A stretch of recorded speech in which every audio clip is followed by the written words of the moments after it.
What's up, everybody? So I've been getting a lot of comments, and it's been a little tough. But because of all of these comments, I decided, you know what? I'm just going to do a deep study of the Bible, and God will guide me to whatever He wants me to find. And when I say that I did a deep study, I mean a deep study. Okay, a deep study.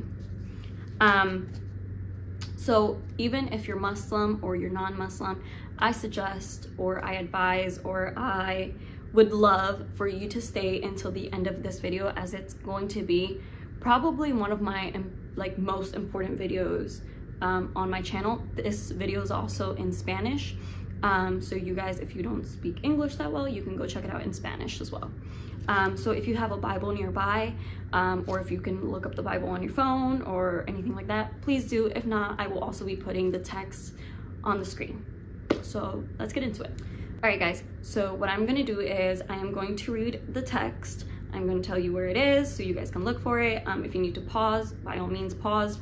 And then I'm going to give just like a small details after the text.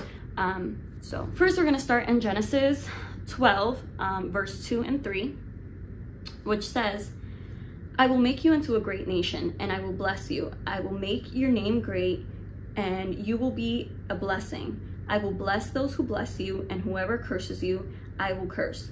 And all the peoples on the earth will be blessed through you. So this is where God is promising to bless Abraham's descendants, right? We're all on the same page? Cool.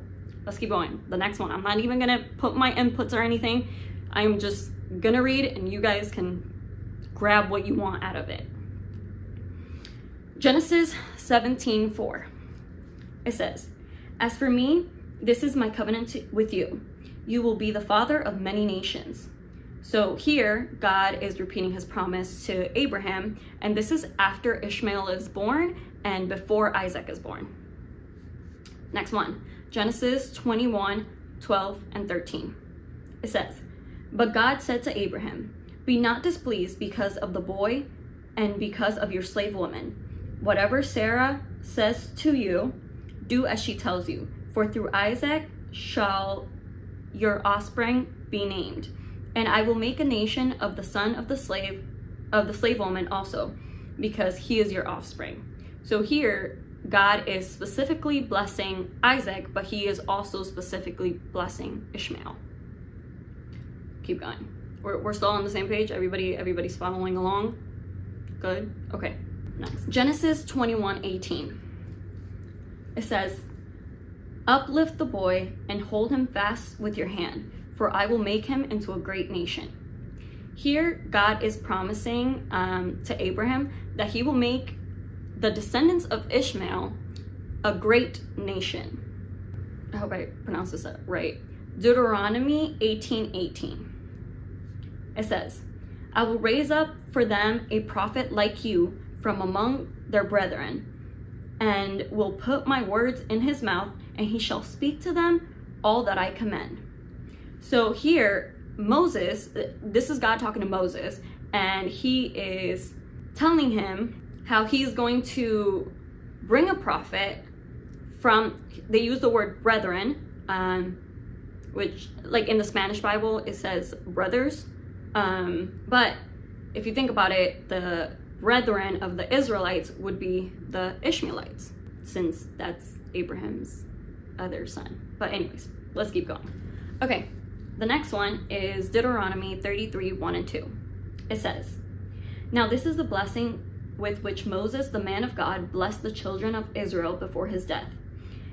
And he said, the Lord came from Sinai, in Spanish is Sinai, I don't know, and dawned on them from Seir, and He shone forth from Mount Paran, and He came with 10,000s of saints. From His right hand came a fiery law for them. We're just gonna keep going. Genesis 21:21. He dwelt in the wilderness of Paran, and his mother took a wife for him from the land of Egypt. So here it's talking about that Ishmael lived in Paran. The same Paran that is said in Deuteronomy 33, 1 and 2, which is what Moses said about the prophet that was to come that God had told him about. We're still following along. Let's keep going. Psalms 84, 4 through 6. Blessed are those who dwell in your house. They will still be praising you. Blessed is the man whose strength is in you, whose heart is set on pilgrimage. As they pass through the valley of Baca, they make it a spring. The rain also covers it with pools. So where it says they pass through the valley of Baca, it's spelled B-A-C-A, but B-A-K-K-A-H was the ancient name for Mecca. We'll keep going. So here Isaiah, it speaks of the beloved one of God, his elect, the messenger, the God had chosen to bring down a law awaited in the isles, and who shall not fail nor be discouraged till he has set judgment on earth. Right? You following along? Okay. In verse 6, he said, I, the Lord, have called you in righteousness. I will hold your hand. I will keep you and give you as a covenant to the people, as a light to the Gentiles. When he says to the people, he's referring to everybody, right? The whole world. Verse 11 says, let the wilderness and its cities lift up their voice, the villages that Kedar inhabits. Let the inhabitants of Selah sing. Let them shout from the mountaintops. Who is Kedar? Let's go to Genesis 25:13. And these were the names of the sons of Ishmael, by their names according to their generations. The firstborn of Ishmael, Nebajoth. Okay, then Kedar and Abil and Nibsan. Anyways, but Kedar was Ishmael's second son. I will also add here that he's one of the ancestors of Prophet Muhammad, but we'll keep going. Oh, I don't know how to pronounce this, but in English, but in Spanish it's Habacuc. I don't know if it's the same in English, but Habacuc 3:3 says, God came from Teman, the Holy One from Mount Paran. His glory covered the heavens, and the earth was full of his praise. Here it speaks that God's help is coming from Teman, which if you look it up is an oasis north of Medina, according to J. Hastings' Dictionary of the Bible. And the Holy One is coming from Paran. Who did we say lived in Paran? Oh, yeah, Ishmael. And a lot of people will say, oh no, the prophet that was to come was Jesus. Did Jesus come from Paran? Let's keep going. Isaiah 21:13 through 17. And the title of this is called A Prophecy Against Arabia. Let's go. For they fled from the swords, from the drawn swords, from the bent bows, and from the distress of war. And thus the Lord has said to me, within a year, according to the year of a hired man, all the glory of Kedar will fail. The survivors of the archers, the warriors of Kedar, will be few. The Lord, the God of Israel, has spoken. So here, the incident of the migration of the prophet and his persecuted followers is very vividly described. Let's keep going. Deuteronomy 18:18 through 20. I will raise up from them a prophet like you, from among their brethren, and will put my words in his mouth, and he shall speak to them all that I command him. And it shall be that whoever will not hear my words, which he speaks in my name, I will require it of him. But the prophet who presumes to speak a word in my name, which I have not commanded him to speak, or who speaks in the name of other gods, that prophet shall die. So when he says a prophet like you, he's talking about a prophet like Moses, because he's talking to Moses here, right? He also is described as one in whose mouth God would put his words, and he shall speak in the name of God. which is exactly what Prophet Muhammad did. Prophet Muhammad spoke only the words that he heard from Angel Gabriel. And you could think like, okay, no, it was a demon talking to him, or it was Satan talking to him. Wouldn't Satan or a demon tell you to worship other gods? Wouldn't it tell you to worship multiple gods? But instead, the Quran only talks about worshiping one God and one God alone, which is our Creator.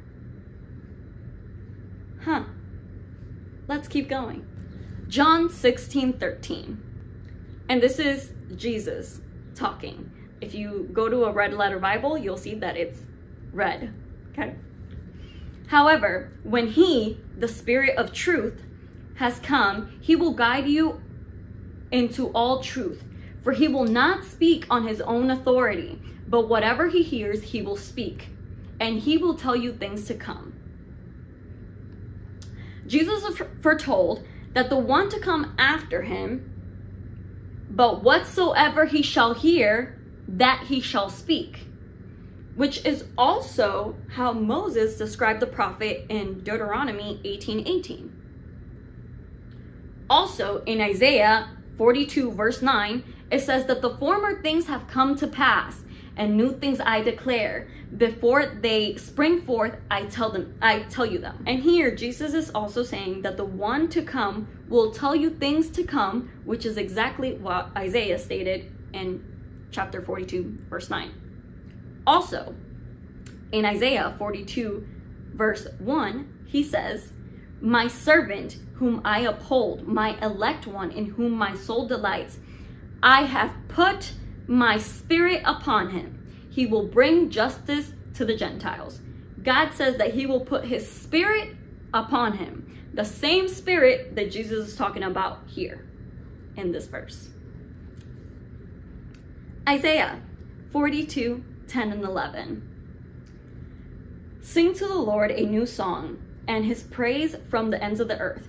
You who go down to the sea and all that is in it, you coastlands and you inhabitants of them. Let the wilderness and its cities lift up their voice, the villages that Kedar inhabits. Let the inhabitants of Selah sing. Let them shout from the top of the mountains. So Isaiah here is making a connection between the messenger and the descendants of Kedar, who we already established that is Ishmael's second son.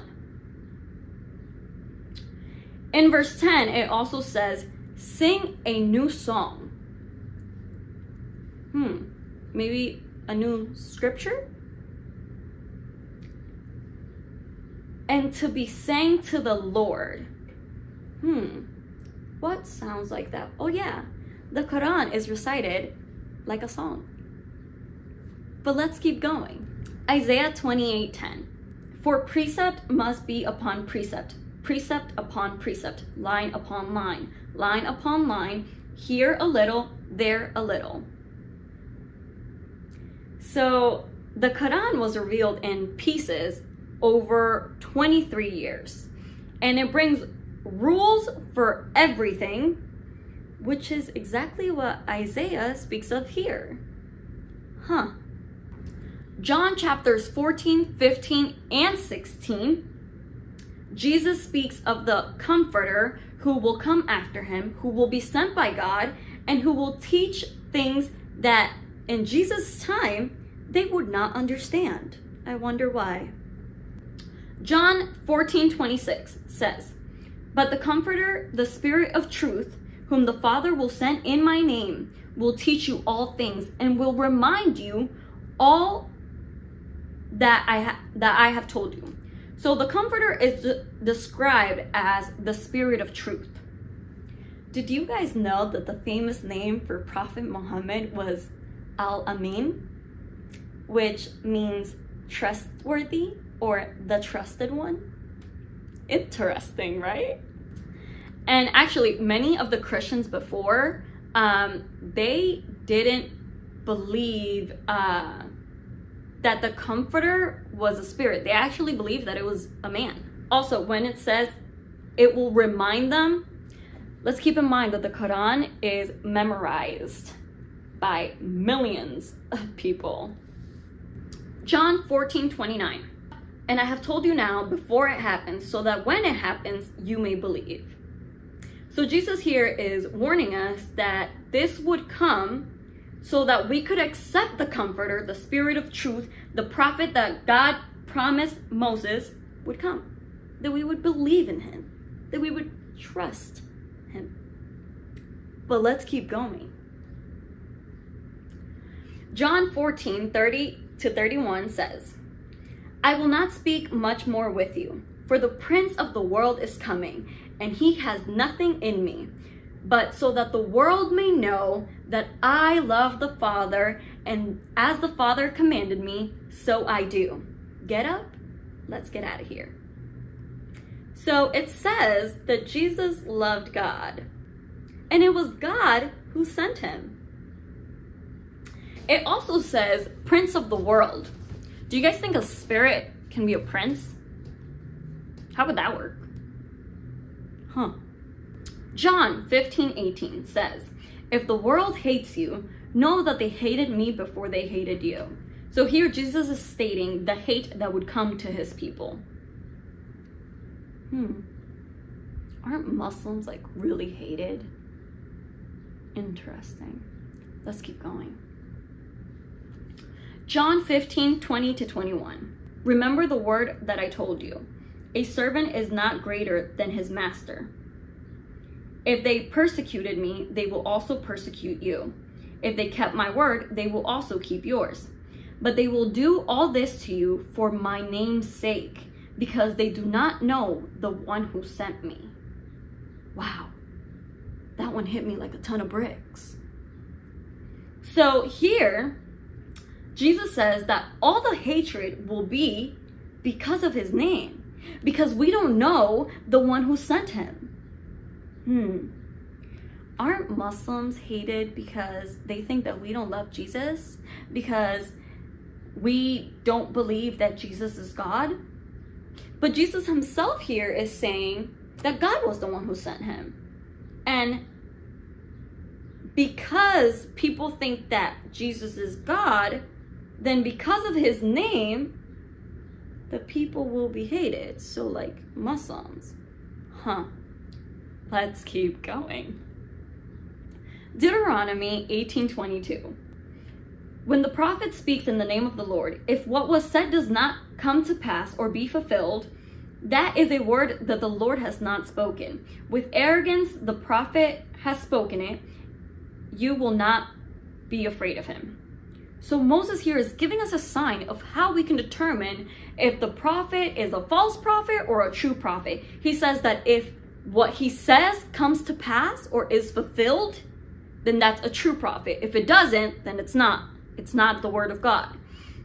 Aren't like all the things in the Quran coming true? Like they're being fulfilled?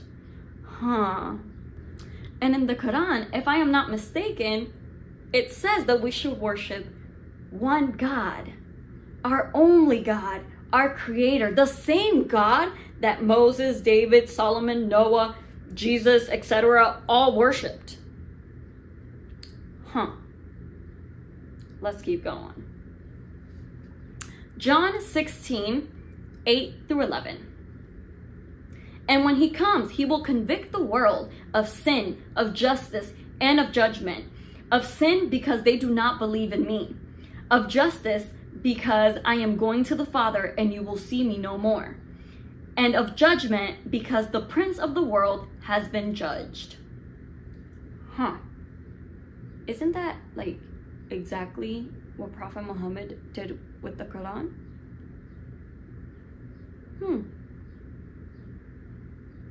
Okay, let's keep going. Matthew 21:19-21. And when he saw a fig tree by the road, he approached it, but found nothing on it, but leaves, and he said unto it, never again will fruit sprout from you. And immediately the fig tree withered, or like dried up. The disciples were amazed when they saw this, and they said, how is it that the fig tree withered instantly? Jesus answered them, truly I tell you, if you have faith and do not doubt, you will not only do what the fig tree did, But even if you say to this mountain, get behind and throw yourself into the sea, it will happen. So here Jesus spoke of the fig tree, which the biblical symbol is prophetic inheritance. Okay, let's keep going. Matthew 21:42, Jesus said to them, have you never read the scriptures? The stone that the builders rejected, that one has become the cornerstone. This was done from the Lord, and it is marvelous in our eyes. The rejected stone. Could that possibly be talking about the descendants of Ishmael? Let's find out. Matthew 21:43. Therefore I tell you that the kingdom of God will be taken from you and given to a nation that will produce the fruits of the kingdom. So here, Jesus is talking to the Israelites, right? And he says that the kingdom will be taken away from you and given to a nation that will produce fruits of the kingdom. So Jesus was the last, let's say, messenger or prophet or whatever you guys want to call him, of the Israelites, right? He was the last one. In Matthew 15:24, it says, and Jesus answered, I have not been sent except to the lost sheep of the house of Israel. So clearly the Bible stating that Jesus came, it was for the Israelites. Maybe after Jesus, it was time for God to fulfill his promise of making Ishmael's descendants a great nation. And maybe from Ishmael is where that great nation of which Jesus spoke here. But let's keep going. Matthew 23:9-11. And do not call anyone your father on earth. For one is your Father who is in heaven. Neither let them call you instructor. For one is their instructor, Christ. But the greatest of you will be your servant. But the greatest of you will be your servant. Okay. So here Jesus himself is saying, do not call him God since he is on earth, right? He said, do not call anyone your father on earth. Okay. And he says that the instructor is himself, Jesus Christ, and that the greatest among you will be his servant. Do you guys think that the Spirit, like how people say, like the Holy Spirit, do you think that that can be a servant? Maybe it's talking about Prophet Muhammad. Let's keep going. Deuteronomy 33:2. And he said, the Lord came from Sinai and dawned on them from Seir. He shone forth from Mount Paran, and he came with 10,000s of saints. From his right hand came a fiery law for them. Those 10,000 saints was the exact number of men who accompanied Prophet Muhammad in the war from Paran. Do you guys think that it's a coincidence that like all of these texts point us directly to Prophet Muhammad? But let's do a little bit more of a deep dive. Why couldn't the prophet be Jesus? Well, Jesus himself spoke of the prophet to come, or the Spirit of truth, or the Comforter. So it wasn't him. Jesus was also nothing like Moses, like God said the prophet would be in Deuteronomy. Jesus was also never called a prophet in the Bible. They always called him the Son of God or the Son of Man. And if we think about it, Jesus didn't come from Paran, nor did he come from the lineage of Kedar. But let's see how is Prophet Muhammad similar to Moses.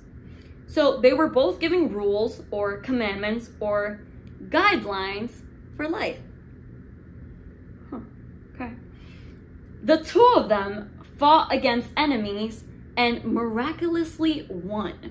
I suggest you guys read the story of Prophet Muhammad and like the war that with the elephants and all that. Y'all should really read that. They both were accepted as prophets. They both had to migrate to another place because they were being persecuted. They were both born naturally, unlike Jesus that was born from a Virgin Mary. And they both had families. I don't recall Jesus getting married or having kids. So to me, it seems like there is the Old Testament, there is the New Testament, and there is the final testament. So I know it's hard to unlearn the things that you have been taught. But something that I really want you guys to think about is, who are you following? Are you following the church? Or are you following God and what God taught and what Jesus even spoke himself? Something to think about. While I read this, I cried, guys. I cried so much. I spent 10 hours straight studying this. I did not get up. 10 hours straight. And let me tell you, this only made my faith stronger. This only assured me even more that Islam is the truth. Islam is the way of life. So I suggest that you do a deep dive. I will link all of the text down below so that you guys can look them up and do your own search. And before you guys read this, pray that God will give you wisdom and he'll give you the understanding of what he wants you to understand from it. One more verse that I am going to quote here is Isaiah 42, verse 18. It says, "Hear, you deaf, look, you blind, and see." Something to think about, something to study, something to dive in, and again, ask God for wisdom and for understanding so that you can understand this in the way that he wants you to understand it, not the way that you have been taught. All right, guys, so it was very hard today to not wear my hijab for this video. It was also very hard to not greet you guys the proper way, the way that I always do in my videos. But there was a reason for everything. I hope that everyone was able to watch this, whether you're Muslim or non-Muslim. I hope that you were able to grasp something or learn something. And maybe God opened your eyes or your hearts. And I hope that you got something out of it. Even if it's the smallest thing, even if you just learned something new. I pray that you got something out of this message. Thank you guys so much for watching this video. Make sure to like, comment whatever content you guys want to see, subscribe, and if you guys want to become part of the Rosy's Corners Insiders, make sure you hit that join button down below. I will see you guys in our next video. Bye.